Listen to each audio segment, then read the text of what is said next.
तो welcome back to our YouTube channel. आज के लेक्चर में हम पार्शियल फ्रैक्शन मेथड को स्टडी करेंगे।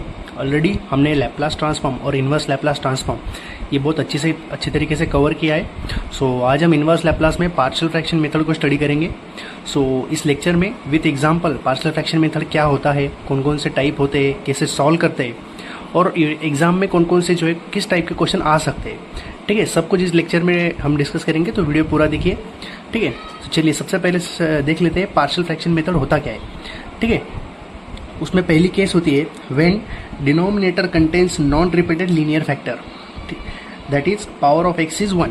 ठीक है, मान लीजिए आपके पास अगर कोई फंक्शन है, ठीक है, और उसका जो डिनोमिनेटर है, ठीक है, वो जो है नॉन रिपीटेड है और उसकी पावर बस 1 है। ठीक है, यानी इसका स्क्वायर क्यूब नहीं है। ठीक है, और वो रिपीटेड भी नहीं होना चाहिए, यानी कि x plus one x plus a x plus b and up to so on. ठीक है, सो ये जो है इसका स्क्वायर नहीं है, क्यूब नहीं, यानी ये टर्म जो है रिपीट नहीं है और अलग अलग है ना, जो सबकी जो फैक्टर है वो अलग अलग है, तो वो होती है हमारी केस नंबर 1। ठीक है, तो उसी तरह से case number 2 when denominator contains repeated linear factor. ठीक है, मतलब इस केस में क्या होता है कि जो डिनोमिनेटर होता है, ठीक है, उसका स्क्वायर हो सकता है या फिर क्यूब हो सकता है। ठीक है, तो उसको हम कैसे लिख सकते हैं, ए अपॉन में पहले जो टर्म है, ठीक है, उसको एक बार लिखेंगे। ठीक है, और जो एक्स प्लस ए उसको 2 बार लिखेंगे। ठीक है, एग्जाम्पल के लिए मान लीजिए, यानी कि आपके पास है लाइक ए अपॉन में है yes plus A bracket cube है। ठीक है, तो उसको हम कैसे लिखेंगे, पहले ए अपॉन में यस प्लस ए वंस प्लस बी अपॉन में एस प्लस ए का ब्रैकेट स्क्वायर प्लस सी अपॉन में yes plus A bracket cube. ठीक है, ऐसे उसको जो है हम 3 बार लिखेंगे। ठीक है, तो वो होती है हमारी case number 2 when denominator contains repeated linear factor. ठीक है, जिसकी पावर जो है मोर देन 1 होनी चाहिए, एक्स की पावर होनी चाहिए मोर देन 1। ठीक है, सो थर्ड केस है हमारी। ठीक है, थर्ड केस है हमारी when denominator contains irreducible quadratic factor.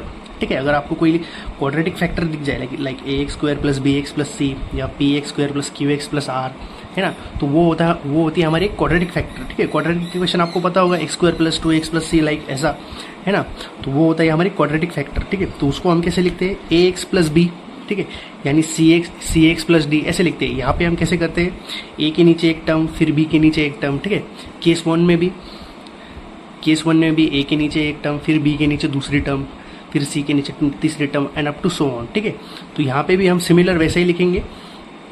जब बस इतना ध्यान रखिए, क्वाड्रेटिक फैक्टर जो आएगा, ठीक है, वहाँ पे उसके साथ ए एक्स प्लस सी एक्स ऐसे, ठीक है, एक्स की टर्म भी जो है हम उसके साथ लिखते हैं। ठीक है, तो ये जो है ये 3 जो है केसेस होती है पार्शियल फ्रैक्शन मेथड की। ठीक है, सो एग्जाम में जो है, मान लीजिए अगर आपकी यूनिवर्सिटी की एग्जाम है, तो एग्जाम में आपको मैक्सिमम चांसेस होते हैं कि केस 2 या केस 3, ठीक है, इन दोनों में से किसी एक के ऊपर क्वेश्चन आ सकता है। ठीक है, केस नंबर 1 के ऊपर भी क्वेश्चन आते हैं, लेकिन वो थोड़ा सिंपल हो जाता है, इसलिए केस नंबर 2 और केस नंबर 3 पे जो है क्वेश्चन जाने के ज़्यादा चांसेस होते हैं, है ना। यस, सो नेक्स्ट हम समझ लेते हैं how to solve partial fraction method. ठीक है, पार्शियल फ्रैक्शन मेथड हमने समझ लिया कि एक होता है हमारा लीनियर फैक्टर, दूसरा है हमारा रिपीटेड लीनियर फैक्टर और तीसरा है हमारा क्वाड्रेटिक फैक्टर। ठीक है, अब ये फैक्टर पता चल गए, अब इसको सॉल्व कैसे करेंगे।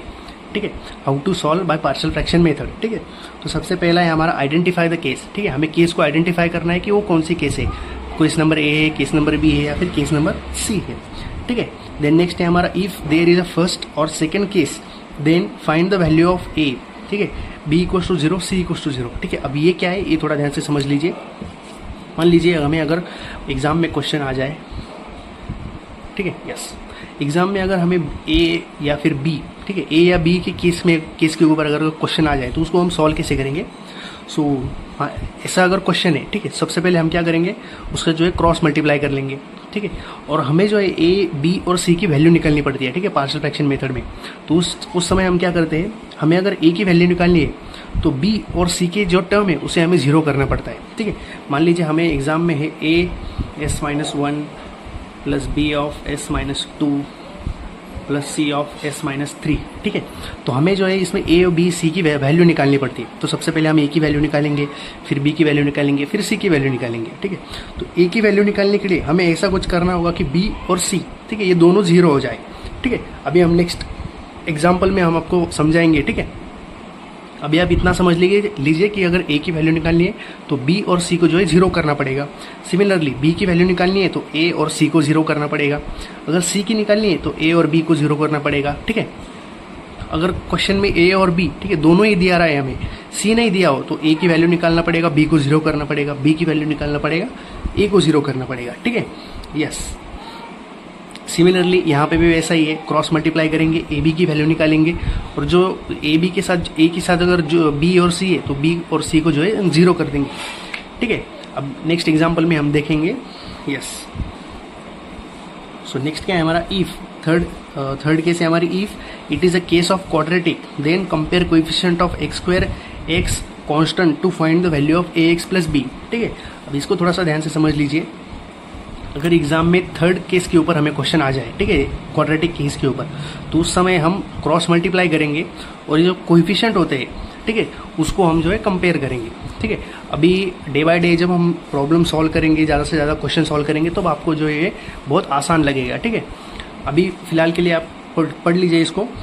देन केस नंबर 4 है, केस नंबर 4 है, then put the value of a b c. ठीक है, ये स्टेप अगर हमने अच्छे से कर लिए तो बस हमारी जो ए बी और सी की वैल्यू आई है, ठीक है, वो बस हमें जो है इक्वेशन में पुट करनी होती है और हमारा पार्शियल फ्रैक्शन मेथड जो है कंप्लीट हो जाता है। ठीक है, ज़्यादा कुछ डिफिकल्ट नहीं है, बहुत ईजी है। ठीक है, चलिए हम एक एग्जाम्पल से समझ लेते हैं ताकि आपके डाउट जो है क्लियर हो सके। क्वेश्चन सॉल्व कर लेते हैं। क्वेश्चन में क्या लिखा है, solve by partial fraction method 3s + 1 upon s - 3s + 1। Okay, denominator में दो टर्म है।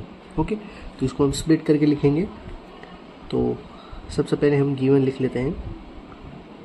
ओके, सो ये जो गिवन है हम एज इट इज़ लिखेंगे, that is 3s + 1 upon s - 3s + 1।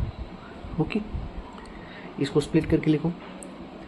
सबसे पहले ये as it is s + 1 s - 3 upon s + 1 equals to, अब ये दो टर्म है। ओके, इसको हम कैसे लिखेंगे, a अपॉन में s - 3 प्लस b अपॉन में s + 1। ओके, अगर इसके साथ कोई और होती तो उसको हम प्लस करके c अपॉन में लिखते हैं। ओके, ये दोनों डिफरेंट है। ओके, इसलिए हमने a और b का लिखा है। सो अब क्या करेंगे, सो सिंपली इसको क्रॉस मल्टीप्लाई करो तो ये एज इट इज़ रहेगा, दैट इज़ 3s + 1 अपॉन में s - 3 और s + 1 क्रॉस मल्टीप्लाई करो। सो ये हो जाएगा a into this, so a into s + 1 plus b into this, so b into s - 3, denominator as it is. Okay, s - 3 और s + 1। Okay, yes, so this और this getting cancel, so क्या बचेगा, 3s + 1 equals to as + 1 plus bs - 3।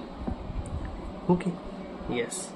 अब कैसे solve करेंगे, तो simply basically यहाँ पे जो है अभी हम a और b की वैल्यू फाइंड आउट करनी है। ओके, अब a और b की वैल्यू कैसे फाइंड आउट करेंगे, सो यहाँ पे ध्यान से देखिए, हमारे पास a की टर्म है और b की टर्म है। Okay, a s + 1 plus b s - 3। सो हमें क्या करना है, a की वैल्यू निकालने के लिए a को छोड़ के जो है यानी b है, तो b को 0 बनाना है। ओके, b को 0 बनाना है ताकि हमें a की वैल्यू मिल जाएगी। b की वैल्यू निकालने के लिए हमें a को 0 बनाना पड़ेगा ताकि हमें b की वैल्यू मिल जाए। कैसे, ध्यान से देखिएगा, यहाँ पे है s - 3। ओके, अगर मैं यहाँ पे s की जगह अगर 3 लिख दूँ, सो ये 3 - 3 0 हो जाएगा और 0 × b हो जाएगा 0। Okay, so put s = 3, call it as equation number 2 and इसको जो हमने स्प्लिट करके लिखा था, call it as equation number 1। Put s = 3 इस पूरे इक्वेशन में, सो यहाँ पे भी हो जाएगा 3 × s की जगह हो जाएगा, सॉरी s जस्ट मिनट, 3 है, s की जगह पे 3 लिखेंगे plus 1 equals to a, s की जगह पे 3 लिखेंगे 3 + 1 प्लस s की जगह पे हम 3 लिखेंगे 3 - 3 इक्वल्स टू नहीं आएगा। ओके, सो 3 3 9 + 1 ये हो जाएगा 10, 3 + 1 ये हो जाएगा दैट इज़ 4 प्लस 3 - 3 सो ये हो जाएगा 0। ओके, सो यहाँ से जो है हमें डायरेक्टली ए की वैल्यू मिल जाएगी। सो ए इक्वल्स टू ये हो जाएगा 10/4, 10 इधर आ जाएगा और इसको अगर हम सिंप्लीफाई करें तो ये हो जाएगा 2। सो ए की वैल्यू हो जाएगी सिंपल यहाँ पे 5/2। ओके, कैसे किया हमने फिर से देखेंगे। यहाँ पे अगर मान लीजिए +c s +2 ऐसे कुछ अगर होता तो a के साथ हमें b और c तीनों को 0 बनाना पड़ता, दोनों को 0 बनाना पड़ता। ओके, a को छोड़ के बाकी सब टर्म 0 बनाओ। ओके, अभी a के साथ में यहाँ पे b है तो b को 0 बनाएंगे, 3 s की जगह पे 3 लिखेंगे तो 3 - 3 0 हो जाएगा। ओके, सिमिलरली अब हमें b की वैल्यू निकालनी है तो उसके लिए a को 0 बनाना पड़ेगा। a को 0 कैसे बनाएंगे, अब यहाँ पे 1 है, s की जगह मैं -1 लिख दूँ। ओके, सो -1 + 1 ये 0 हो जाएगा। So put s equals to -1 in equation 2 okay, so 3 इसकी जगह पे हम लिखेंगे -1। ओके, और ये +1 इक्वल्स टू a, ये इसकी जगह पे -1 और ये +1 प्लस b इसकी जगह पे -1 और ये -3। ओके, सो इसको सॉल्व करो। सो बेसिकली सिंपली सो ये हो जाएगा that is -2 equals to -4b। Okay, -1 + 1 ये तो 0 हो जाएगा और ये -1 - 3 that is -4। Okay, so b की वैल्यू हो जाएगी सिंपली यहाँ से 1/2। ओके, b की वैल्यू जाएगी 1/2। सो put the values of a and b in equation 1। Equation 1 क्या है देख लीजिए, ये हमारा इक्वेशन 1 है, a/s + 3 जो हमने स्प्लिट करके लिखा था। Okay, a/s - 3 plus b upon, यहाँ पे a की वैल्यू पुट करो, यहाँ पे b की वैल्यू पुट करो। सो a की वैल्यू है हमारे दैट इज़ 5/2। ओके, और b की वैल्यू है 1/2। सो ये हो जाएगा that is just a minute, yes 3s + 1 upon s - 3 s + 1 equals to a की वैल्यू क्या है हमारी, सो a की वैल्यू हो जाएगी 5/2 अपॉन s - 3 प्लस b की वैल्यू है 1/2 अपॉन में s + 1। ओके, अपॉन में s + 1। इसको कैसे सॉल्व करेंगे अब, so applying Laplace inverse on both side, inverse Laplace से जो है आप इसको सॉल्व कर सकते हो। कैसे करेंगे देख लीजिए। सो 5/2 कांस्टेंट है, इसको बाहर लिखो। सो 5/2 सो ये हो जाएगा 1/s - 3 प्लस 1/2 कांस्टेंट है, उसको बाहर लिखो, ब्रैकेट में बचेगा 1/s + 1। ओके, यस, सो इसका inverse Laplace, so 5/2 as it is 1/s - 3, तो इसका इनवर्स लैप्लास हो जाएगा दैट इज़ e⁻3t। ओके, ये फॉर्मूलाज है बेसिक सिंपल सा, आपको पता है 1/s + 1, तो इसका हो जाएगा e⁻t। ओके, माइनस है तो प्लस, प्लस है तो माइनस। सो ओके, सो ये हो जाएगा हमारा final answer by the partial fraction method. Okay, बहुत ही आसान है, इसमें कुछ डिफिकल्ट नहीं है, बस आपको क्वेश्चन को स्प्लिट करके लिखना है। ओके, यहाँ पे अगर c की टर्म होती तो इसको +c करके उसको भी हम 0 बनाते। ओके, इस तरीके से हम पार्शियल फ्रैक्शन का मेथड का यूज़ करके क्वेश्चन को जो है सॉल्व करते हैं। ओके, सो नेक्स्ट लेक्चर में और क्वेश्चन सॉल्व करेंगे ताकि आपका डाउट क्लियर हो सके। सो वीडियो अच्छा लगा हो तो वीडियो को एक लाइक और चैनल को सब्सक्राइब जरूर कीजिएगा। मिलते हैं नेक्स्ट लेक्चर में। Thank you.